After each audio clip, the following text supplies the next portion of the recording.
ఉన్న మంత్రి గారు పవన్ కళ్యాణ్ గారు ఈరోజు రాష్ట్రంలో ఎక్కడ చూసినా కుల ప్రస్తావన మత ప్రస్తావన తెస్తూ మతాల మధ్య చిచ్చు పెట్టే విధంగా మాట్లాడుతున్నారనేటువంటిది ఈరోజు జరుగుతున్నటువంటి చర్చ.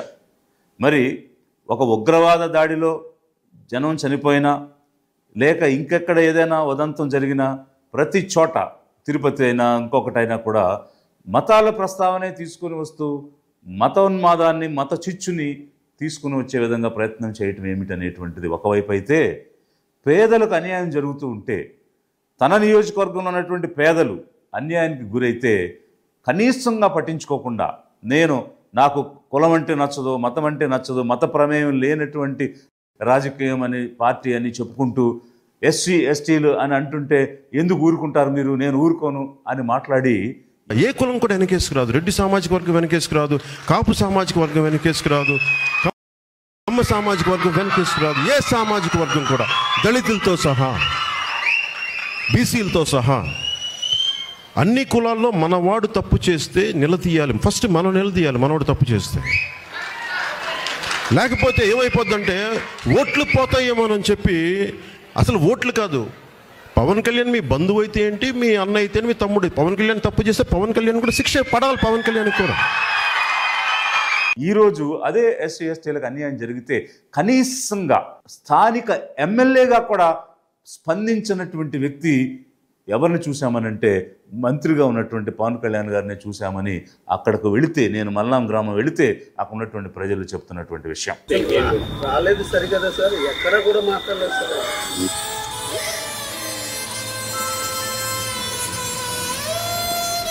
ఇప్పుడు ఒకటి కుటుంబాన్ని ఆదుకోవడం అనేటువంటిది ప్రైమరీ ఇంపార్టెన్స్, అంటే ముఖ్యమైన.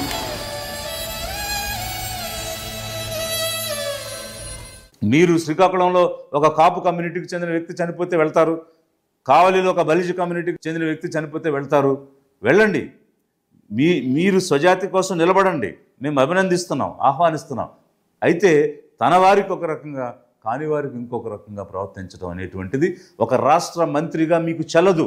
ఎందుకనంటే రాష్ట్రానికి మంత్రి మీరు, అంతేగాని ఒక జాతికో ఒక మతానికో మంత్రి కాదు మీరు. ప్రతి ఒక్కరిని కూడా సమదృష్టితో చూడాలి, అందులోనూ పేదల పక్షాన నిలబడాలి. ఎందుకంటే పేదలకు అన్ని రకాల అవకాశాలు ఆస్తులు లేవు కాబట్టి వాళ్ళు పేదరికంలో మగ్గిపోతున్నారు. అలాంటి వాళ్ళ వైపు మనం పక్షపాతంగా ఉండాలి, అలాంటి వాళ్ళ వైపు మనం బయాస్గా ఉండాలి. అంతేగాని వాళ్ళకు అన్యాయం జరిగితే కనీసంగా స్పందించకపోవడం ఏమిటి? ఇది లిబరేషన్ కాంగ్రెస్ పార్టీ నుంచి మిమ్మల్ని నిలదీయటమే కాకుండా ప్రజల నుంచి వస్తున్నటువంటి ఆవేదన, ఆక్రందన మీ దృష్టికి తీసుకొని వస్తూ ఉన్నాం. మల్లాంలో ఏం జరిగింది, మీ నియోజకవర్గంలో మీ కింద మీ చుట్టూ ఉన్నటువంటి పరిస్థితులు ఏం జరిగింది ఒక్కసారి చూడండి. రాలేదు సరికదా సార్, ఎక్కడ కూడా మాట్లాడలేదు సార్.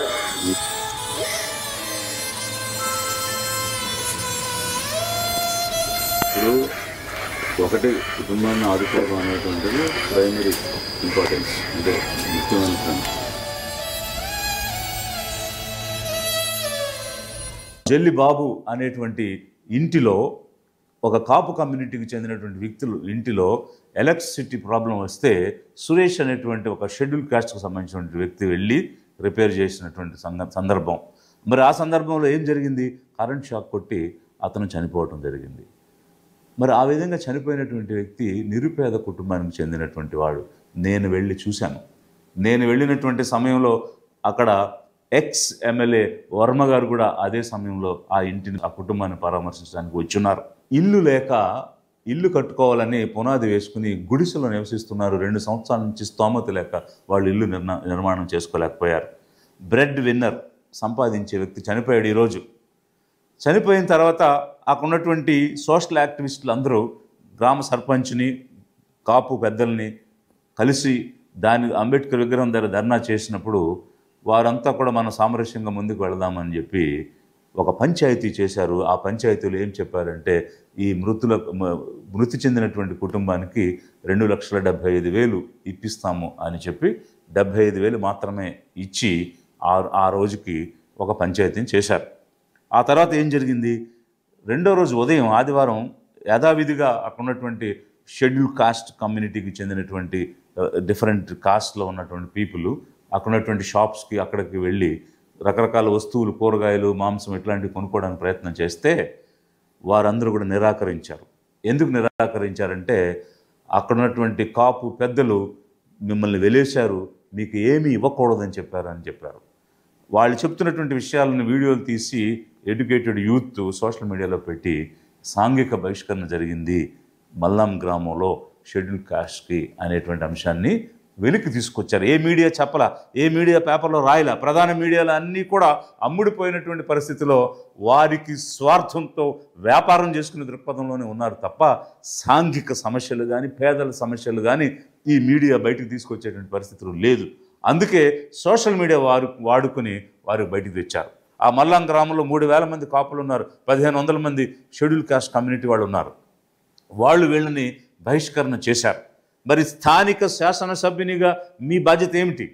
స్థానిక శాసనసభ్యునిగా ఆ ఆఫీసర్స్కి ట్రాన్స్ఫర్లు చేయడానికి రికమెండేషన్ లెటర్లు ఇవ్వడము, లేకపోతే నాకు ప్రమేయం లేకుండా ఇక్కడ ఇసుక లారీ వెళ్ళకూడదు, లేకపోతే ఒక కాంట్రాక్ట్ రాకూడదు అని చెప్పడమా?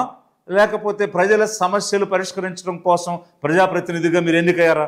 ఈరోజు రాష్ట్రంలో ఏం జరుగుతుందంటే ప్రజాప్రతినిధులుగా ఎన్నికైనటువంటి ఎమ్మెల్యేలు ఆ ప్రతినిధులుగా చట్టసభలోకి వెళ్ళి అసెంబ్లీలో చట్టాల గురించి మాట్లాడి కార్యనిర్వాహక వర్గం ఎగ్జిక్యూటివ్ మినిస్ట్రీ ఏ విధంగా పనిచేస్తుంది, వారు పనితీరు ఎలా ఉందని రివ్యూ చేయటం మానేసి ఉద్యోగుల రికమెండేషన్ లెటర్స్, ఇసుక లారీల గురించి, మైనింగ్ గురించి వెళుతున్నారు. అది అసలు వాళ్ళ ఉద్యోగమే కాదు, వాళ్ళ డ్యూటీనే కాదు. మరి మీ నియోజకవర్గంలో చనిపోయిన వ్యక్తి ఒక జనసేన క్రియాశీలక సభ్యుడు. ఎన్రోల్మెంట్ కూడా చేస్తున్నారు, సభ్యత్వానికి సంబంధించినటువంటి ఎన్రోల్మెంట్ ఉంది, ఒక ఐడెంటిటీ కార్డు ఉంది. పార్టీ వర్కర్, జనసేనకు సంబంధించినటువంటి వ్యక్తి చనిపోయాడు, ఎలాంటి స్పందన లేదు. కార్యకర్తల కోసం వెన్నుదన్నుగా నిలబడే జనసేన పార్టీ ఇదా? జనసేన అధ్యక్షుడు మీరా? ఇది ప్రజల తరపున లిబరేషన్ కాంగ్రెస్ పార్టీ నుంచి నేను అడుగుతున్నాను, ప్రశ్నిస్తున్నాను. ఎందుకు మీరు కావలి వెళ్ళారు, అక్కడ పరామర్శించారు, ఆహ్వానిస్తున్నాం, అభినందిస్తున్నాం. 50 లక్షలు ప్రకటించారు ఆ కుటుంబానికి. పెద్ద ఎర్నింగ్ మెంబరు చనిపోయాడు కుటుంబంలో, మసూదన్ గారి కుటుంబంలో. సో మనందరి తరపున, మీ అందరి తరపున, పార్టీ తరపు నుంచి ఆయనకి ఒక 50 లక్షల రూపాయలు ఆయన కుటుంబానికి అందజేస్తున్నాం. కమ్యూనిటీ కోసం నిలబడ్డారు, ఒప్పుకున్నాం. కానీ పేదల కోసం కూడా నిలబడాలి కదా.